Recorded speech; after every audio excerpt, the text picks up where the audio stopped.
Hello and welcome to Byju's Exam Prep. Welcome to another episode of our strategy series. Under this new initiative, we have been discussing the preparation strategy that is needed for all the subjects under general studies to help you prepare for prelims and mains for UPSC Civil Services examination. So if you haven't watched the previous videos, go to the description box below and you will find the link to the master playlist where you come across all the strategy videos for your prelims and mains. So in this session, we are going to talk about the preparation strategy and the syllabus that is needed to be covered for international relations for your prelims exam. As you all know, international relations happens to be a very important subject for both prelims and mains. In this session, we'll specifically focus on the prelims aspect of it. We'll analyze the trend of previous questions that have come in the previous papers. We'll talk about the syllabus in detail and help you understand how you can approach this subject. What is the best way to cover all the key topics for international relations for your prelims? Let's begin by talking about the trend of questions that have appeared in previous prelims. See, ever since the new syllabus was introduced in 2011, international relations has acquired a lot of significance in prelims paper. Most years, you have quite a few questions from this particular subject. On an average, you can expect anywhere between 5 to 10 questions. So that is quite a significant part of your prelims paper. Even though UPSC has not been consistent in the number of questions from IR, on an average, we can say that 5 to 10 questions at least appear from international relations. For example, take a look at this chart. In 2013, UPSC surprised us with no direct question from IR. But after that, consistently there have been a number of questions from this subject. In 2014, we had around 4 questions. This went up significantly in 2015 to 8 questions and increased again next year to around 11 questions. Then it came down slightly in 2017 to around 4 questions, went up again in 2018 and we had 9 questions that year. And for next 3 years, consistently there were 4 questions from international relations in your prelims. But this year was a big surprise. In 2022, in the recently concluded prelims, UPSC had asked 14 questions from IR alone. Now that is a very, very significant component of your prelims paper. So this is what makes IR a very important subject for your prelims and also for your mains. See, ideally speaking, when you're preparing for UPSC Civil Services examination, you can't really draw a distinction between your mains preparation and prelims preparation. You need a holistic, comprehensive approach to focus both on mains and prelims simultaneously. Even though the answer writing, answer solving approach is different, the approach to study, the approach to cover these subjects is pretty much comprehensive and holistic. But in this session, we'll just focus on the prelims aspect of IR and understand what key topics you need to focus on. We'll look at the syllabus in detail, break it down, and highlight the key topics, the theme areas that UPSC has prioritized for asking questions from IR. I'll also discuss the preparation strategy that you can employ so that you can cover these key topics in the most effective manner possible. Because see, IR is a very interesting subject. It's primarily driven by current affairs. And the best part is that once you're thorough with current affairs and once you have a few basic concepts in mind, you can answer almost all of these questions that are asked in prelims. It is a sure shot that you can get out on these questions that are asked in international relations. So that is the advantage of this subject, and hence you need to pay attention for international relations. See, IR happens to be a multidisciplinary subject. What do you mean by that? It means that IR is connected with many other subjects which is part of our syllabus. International relations has very close links with geography because geography defines geopolitics. Geography of a region, both physical and human geography, plays a direct role in determining the international relations of the region. Then IR is also linked with environment and ecology. It is linked with internal security. There is a very close connection between international relations and internal security. It is linked with polity, science and technology, world history, etc. So since IR shares so many interconnections with other subjects, with other disciplines, we often refer to IR as a multidisciplinary subject. So it essentially means that whatever you study for IR will not only help you in answering the direct IR questions, it will also help you in answering few other related questions that might come from other subjects. That's also one more reason why you need to be paying more attention to international relations. This is true for both prelims and mains. But here, since we are specifically talking about the strategy for prelims, let's take a look at the syllabus given by UPSC and let's break down the key topics, the theme areas that you need to focus on. When you look at your prelim syllabus, that is under GS paper 1, if you go through the syllabus in detail, you will find that international relations has not been explicitly mentioned. In this syllabus that you're seeing over here, you go through all the topics mentioned here, but you'll not find a specific mention, an explicit mention of international relations. Is that clear? So what I mean to say is that UPSC has not clearly defined the syllabus for IR for your prelims. The key topics, the specific topics you have to study has not been clearly defined. So then how do you approach this subject if the syllabus itself is not defined? This is where we need to break down the syllabus which has been given. The first topic you see here, current events of national and international importance, right? The second half of it, that is current events related to international developments. This is directly related to international relations. This is where most of your IR questions will come from. And as I mentioned, IR is linked with other disciplines. It is a multidisciplinary subject which is closely connected with other subjects. It has links with geography, it has links with polity, economy, it has connections with environment, climate change, science and technology, etc. So there could be a number of questions that can come from these topics as well, which are linked with developments in IR. So this is where you need a unique strategy to cover this subject. Since UPSC has not explicitly defined the syllabus here, we have to put in that extra effort to identify the key topics, to identify the important themes that you need to focus on. So what we have done is, we have analyzed all the previous papers, the questions that have come from IR, and based on this detailed assessment, we can narrow down a few topics, a few categories from which questions have been regularly appearing. This includes questions on international organizations and groupings, international institutions like United Nations, World Bank, etc. There have been a number of questions that have come on international institutions. There have been questions on indices and reports that are published by several top international organizations. We have got a lot of questions that are related to maps, basically places which are in news, right? Those places have been picked up by UPSC and geography-based, map-based questions have been asked. And another type of question we have seen is something that's related to developments involving India's interests. Any key development in geopolitics which is of concern for India's national interests can become an important topic for you. Let's say India signed an important agreement with a particular country, or India entered into a deal with an international organization. Any such global developments involving India, involving India's interests, they all become very important for your prelims. Another example would be India making investments in strategic projects in foreign countries, or India providing financial support, economic assistance to other countries. All such developments in geopolitics that involve India's interests become important because we have seen a number of questions appear from this category.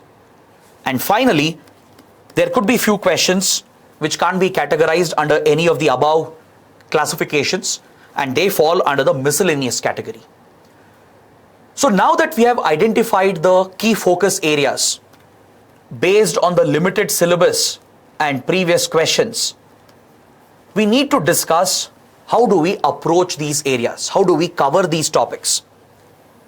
The best way to understand this is to take a look at some of the previous questions.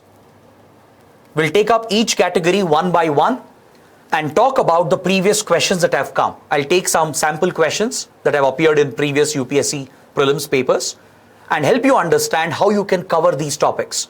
We'll break down the preparation strategy and the sources through which you can comprehensively prepare for prelims in international relations. See, this question was from 2016. The question was focusing on a grouping known as GCC, the Gulf Cooperation Council. The question says, which of the following is not a member of GCC? To answer this question, you should know about this grouping called GCC. It's an important regional grouping focused on the West Asia region. You should know its structure, its members, its mandate, and any key initiatives taken up by such important regional groupings. If you know these basics, you can easily identify that Iran is not a member of this group known as GCC. That year, in 2016, GCC was frequently in news for several reasons. For example, within the group, there was a divide that had emerged between key members such as Saudi Arabia and Qatar. And this was having serious implications for West Asian geopolitics. So that is why UPSC picked a static question on this important grouping called GCC. So the best way to approach these international organizations, regional groupings, etc., is to focus on your current affairs. Identify the key institutions which are frequently in news. And that is the best and easiest way to cover this particular topic. Let me show you one more question that appeared recently in the 2022 paper. This question was related to G20. So if you know the basics of G20 and the recent developments related to it, you would be able to answer this question. You should know what is the G20, what is the Paris Club, what is this common framework that the question is talking about. All these topics were in news throughout 2021 and 2022 as a result of the slowdown in the global economy. So if you focused on those aspects and identified this as a key institution, as a key international organization, then definitely you would be able to answer such questions. So the best approach to cover this topic is to focus on current affairs. Later I'll explain how to cover current affairs for IR, but for now just note that by covering current affairs regularly and by identifying key organizations and institutions which are in news, you will be in a position to answer these questions. So what you can do is, you can break down the international organizations and groupings into different categories. When you start studying, you can first start with the United Nations. Start with the UN, focus on the primary organs of UN. The UN is made up of UN General Assembly, UN Security Council, International Court of Justice, etc. So first study these basic primary organs of the UN. Understand its structure, mandate, its initiatives, etc. Then look at other related agencies and institutions of the UN, such as UNDP or UNEP, for example, UNESCO. So there is a long list of UN related agencies and institutions. You can cover them one by one by picking out those institutions which are in current affairs. So when you're reading your newspapers, if you come across any of these institutions, immediately open a particular static book which you're referring to, or go online, do your basic research and start reading about these institutions and organizations and start making basic notes about them. Read about the background, the structure, the mandate and the initiatives. So this comprehensive preparation will help you answer any question on such topics. Once you cover all UN related organizations, you can start with various regional groupings. Go region by region. Keep an atlas with you. An atlas is very, very important while preparing for international relations. Start with different regions. Start with South Asia, for example, where India is located, right? Look at South Asia and identify an important grouping of South Asia. For example, the SAARC grouping. Then take a look at Bay of Bengal. So there we have a important regional grouping called BIMSTEC. This grouping is frequently in news, and India is very actively involved in the functioning of BIMSTEC. Then take a look at the Indian Ocean region. There are several important groupings in the Indian Ocean where India is very closely involved. For example, we have groupings like IORA, Indian Ocean Rim Association. We have groupings like the Indian Ocean Commission. So all these groupings focused on the Indian Ocean, the Pacific region, the Southeast Asia region. Any groupings focused on East Asia, then West Asia, Central Asia, and as well as groupings that are centered around Latin America, Africa, Europe, and North America. So you need to constantly identify any important regional grouping and international institution, and you have to start making notes on them. You have to identify the key developments, understand the structure and the mandate, and you'll be automatically covering all these key topics. Take a look at multilateral institutions. Institutions like WTO, the World Trade Organization. Focus on key global financial institutions like the World Bank, the IMF, Asian Development Bank, for example. You also have collectives or groupings like the BRICS, where India is closely involved, right? Then we have institutions like New Development Bank, which has been set up under BRICS. So all such multilateral institutions, organizations which are in news become important for the exams. Then also look out for any treaties and conventions that are adopted or brought out by these institutions. We have plenty of global conventions which are part of international law. For example, we have the Non-Proliferation Treaty. We have UN Convention on the Law of the Sea. We have the Climate Change Convention, the UN Framework Convention on Climate Change. So all such treaties and conventions that are brought out by various international organizations and regional groupings can also be very important for your prelims exam. So the best approach to cover this topic is to focus on your current affairs. Identify the organizations, institutions which were in news over the last 1.5 to 2 years. Start studying about them, do a little bit of basic research. You don't have to open big books and read about these groupings in detail. All you have to do is do a little bit of basic online research, read the background, read about the structure, the mandate, and the key initiatives of these institutions. So that is the best approach to cover this particular topic. Next, moving on, we have seen many questions coming from indices and reports. These organizations we were talking about, they bring out a number of important indices and reports. For example, you might have heard about the Human Development Index, the HDI index. Previously, we had Ease of Doing Business Index that was brought out by the World Bank.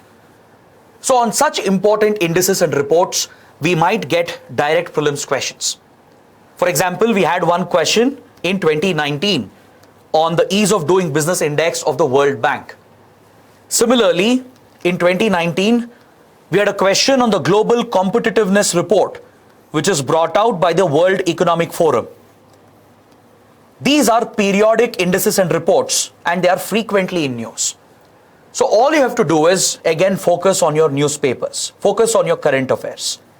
Pick out the important indices and reports and understand which organization or which institution is publishing this report or index. That is a very factual understanding that you need to answer such simple, straightforward questions. But UPSC might go beyond this as well. It's not just enough to know which organization is publishing the report or the index, but you may also have to go a little in detail and identify the key parameters of the index. For example, if you look at HDI index, it is measured or calculated on the basis of 3 key parameters. So you should be familiar with the index, the methodology used in calculating the index, the parameters based on which the index is brought out. And finally, focus on India's ranking and India's performance. These are the areas where you can expect prelims questions from indices and reports. Then after this, you can expect map-based questions based on important places which are frequently in news. there could be a map-based or geography-based question. Like this question we had in 2022. There was a question on the Levant region, which basically refers to the eastern Mediterranean shores that covers countries like Syria, parts of Turkey, Israel, etc. So if you're reading newspapers regularly and if you're able to identify the key places and regions which are in news, you would know about these terms, these geographical references, and also about key geographical features of a particular region. So based on this, you might get a map-based question. These questions are actually very simple, very easy to answer, provided if you have the awareness. First, you should know the development. You should be able to identify key developments that are happening in global geopolitics. Let's say in a particular region there is a conflict that has broken out. Let's say there is a war which has broken out or a civil war has started, right? So that country or that region becomes important. So immediately open an atlas or open Google Maps and become familiar with all the key geographical features of that region. Because UPSC has consistently asked such questions. Take a look at this question again from 2022. This question was based on Afghanistan. The question was asking you to identify the countries which share borders with Afghanistan. You cannot answer this question without a basic understanding of the geography of Afghanistan. Now, why was this question picked? This question was picked because in 2021, the Taliban toppled the Afghan government. It threw out the Afghan government and captured power again in the country. It was a very big development in geopolitics. It has a direct bearing on India's national interests and India's national security. So obviously Afghanistan became important. So once you identify such a key development, immediately become familiar with the geography of that region, right? Once you're familiar with the geography, you can answer any such map-based questions. The strategy you can follow here is, first, you have to identify the places and regions that are in news. Places where conflicts are going on. Places where wars and civil wars have broken out. Places which are hit by disasters. Or places where key summits have taken place. So please identify such important places, regions, and open a map, use an atlas or use Google Maps and identify the key geographical traits or the geographical features of that region. You have to focus on both physical geographical features and as well as human geographical features. Because these geographical elements, they directly define the geopolitics of the region. So become familiar with the borders present in that region, right? Let's say you're looking at a particular country like Syria or Yemen or Afghanistan. Identify the nations which border that country. Identify the seas and the oceans present around it. Mark out the important straits, mountain ranges, and also become familiar with the human geography of the region. Let's say there is a native community which is indigenous to that particular region. Be familiar with that particular community, the name of that community. Let's say there is a conflict between two different ethnic groups. Be familiar with the names of those ethnic groups. So such geographical features are very, very important for answering such map-based questions. Let me provide you a little more insight over here by using a map and explaining what kind of features you have to look out for. Here we are looking at the map of the Indo-Pacific, right? So the moment I think of Indo-Pacific region, there are certain important geographical traits or features that come into mind. These geographical elements, they define the geopolitics of the region. So you have to be familiar with their location, the places and the features surrounding it as well. For example, this is where India is located. So obviously you will be expected to know the countries that border India, right? The countries with which we share an immediate land boundary.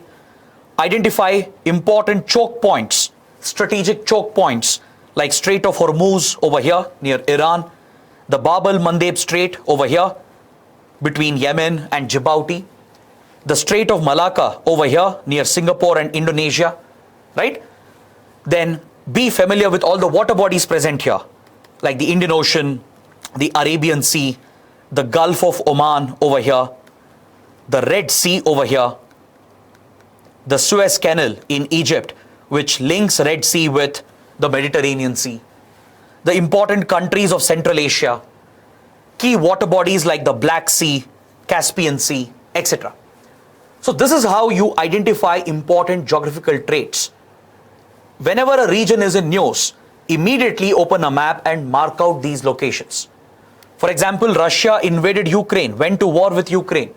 So obviously the geography of Ukraine becomes important. Identify the countries that border Ukraine, right? Identify the key geographical features in and around Ukraine. So once you do that, once you practice this regularly, you will be able to answer any question that comes in prelims. You should be familiar with human geography as well. Some of the native communities, for example, the Madhes community, the Madhesis of Nepal, who are found in the Terai belt of Nepal, the Rohingyas of Myanmar, found in the Rakhine state of Myanmar. So you should be familiar with such native groups which are frequently in news. So with this basic knowledge, you will be in a position to answer any basic question based on places that are in news. Next, another category of questions that we have seen includes developments involving India's interests. Let's say India attended a key summit with a particular group or with a few group of countries. Or let's say India signed a key agreement with a bilateral partner. Or let's say India took up a key project in a foreign country or provided assistance to another country. Any such key development involving India or which has an impact on India's interests, all those topics become important for our prelims. For example, in 2017, we had a question on the Chabahar port, which India has developed in Iran. Now, without understanding the significance of Chabahar port for India, you won't be able to answer this question. Take a look at this question from 2022. This question was based on the Polar Code, which is part of international law that refers to safety for ships that are operating in the polar waters. This question was asked in recent prelims because of the geopolitical developments that are taking place in the Arctic region. I'm sure you would be knowing that global warming is melting the ice caps, the polar ice caps. So as a result, the Arctic waters are opening up for shipping and exploration of resources. So countries are competing here to exploit the Arctic resources, and there is increased shipping traffic in the Arctic region. So to regulate the movement of ships and to promote the safety of shipping, the International Maritime Organization brought out the Polar Code, which is part of international law. This obviously has an impact on Indian interests because India is deeply concerned about the Arctic. Even we are interested in the resources of the Arctic. We have been admitted as an observer to the Arctic Council. India also has ambitious plans to take part in the exploitation of Arctic resources and to conserve the sensitive environment of the Arctic region. So obviously the topic becomes important for our exams. So that is how you need to pick out the key developments that involve India's interests and that could affect India's interests. So what you can do is, you can break it down into subtopics, identify any treaties or summits that involve India, which was in news over the last 1.5 to 2 years. Identify key agreements and deals that were signed by India, or even if it was signed by other countries. If it still has an impact on Indian interests, it still becomes important for our exams. Let's say China, Pakistan have come up with a new project, and if it is affecting India's interests, obviously the topic is of concern for our exams. Identify key Indian projects and investments that are in news. Also look out for key developments in international law, any evolutions that are happening in global technology, in the global economy. All these topics have an impact on geopolitics, and in turn, it has an impact on Indian interests. So that is how you break down this topic into subtopics and pick out these developments from your newspapers, from your current affairs. Finally, coming to the last category, that is miscellaneous. There have been some questions in prelims from IR which cannot be easily categorized under any of the previous categories. So we place them under the miscellaneous category.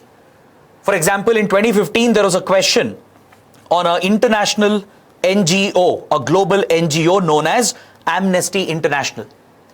This organization is frequently in news with regard to human rights. So if you know this basic fact, you will be able to answer this question. There was a question in 2022 dealing with refugee settlements in Africa. Since many countries in Africa are going through civil war-like conditions, a refugee crisis has been triggered. It's a humanitarian situation, and there are these large refugee settlements across African nations. And these developments are reported in newspapers like the Hindu and the Indian Express. If you're able to concentrate on these topics, identify them and be familiar with them, you will be in a position to answer these questions. Even though this does not directly concern India, UPSC has chosen to ask questions on these topics.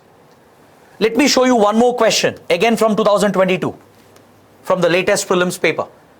There was a question on internal developments involving these countries, Chad, Guinea, Lebanon, and Tunisia.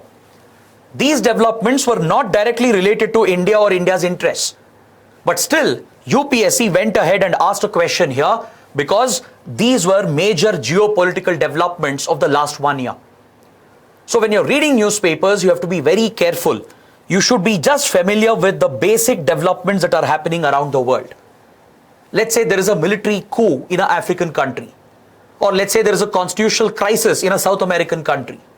Or an economic crisis in an Indian Ocean country. These developments become important. You need not know the details, but at least you should be familiar with the development so that you can answer such miscellaneous questions, right? The best way to prepare for this category is again to exclusively focus on current affairs. Focus on your newspapers, and that is the best source for international relations, especially for your prelims. So to sum up whatever we discussed, the best approach to prepare for IR for your prelims is to first shortlist the topics that are needed to be covered. How do we do this? By taking a look at the syllabus and by using the previous question papers as a reference. Since the syllabus is not well defined for prelims, we rely more on the previous questions and identify the key topics or the key themes based on which questions have come. Then you further break it down into subtopics and start preparing by developing a basic understanding of the background and the concepts. You don't need any static book here. There are plenty of material available in the market, but personally I would suggest you don't need any static reference book for IR for your prelims. But if you just need a basic understanding of India's foreign policy, if you just need the basic background, then yes, you're free to pick up any static book and go through the book like a novel just to get the background and the concepts. But even without that, if you just start with this basic NCERT, this is class 12 NCERT for political science that deals with contemporary world politics. This NCERT book is more than enough to give you the basic understanding that you need. It sets the foundation for IR. Based on that, you can start your current affairs preparation. Start with your newspapers, the Hindu or the Indian Express. It's your choice. Pick either of the newspapers. Both the papers cover international developments in detail. They provide extensive coverage. So read the papers regularly. Watch out for their explained section. Watch out for their editorials and columns. Read them carefully and start making regular notes. I would also suggest that you visit the website of Ministry of External Affairs. Follow the MEA on social media so that you're familiar with all the latest developments in Indian foreign policy. This is a basic research, online research that you have to take up. Visit the websites of important international groupings and organizations. That will give you plenty of information. Visit the websites of the UN and its agencies. Visit the website of European Union or SAARC. That itself will provide you plenty of information, and blend this static knowledge with your current affairs knowledge that you are picking up from your newspapers. This is more than sufficient for you to answer almost all the questions in prelims. Right? Of course, you need to make your notes here. Once you identify the key topics and subtopics, I would strongly recommend that you start making precise notes by blending your current affairs points with your static points so that you can revise this as you get closer to prelims. Revision is the key. The more you revise the notes you're making, the chances are high that you'll remember these points very clearly and you will be able to answer even conceptual questions in prelims. Apart from this, you don't have to rely heavily on any static book or any other factual book which is just giving out unnecessary pointers and facts. So this is how you can prepare for international relations for your prelims. It's a very interesting and an easy subject provided if you follow the right approach. So on this note, I would like to bring this discussion to an end. I hope it's been a beneficial session.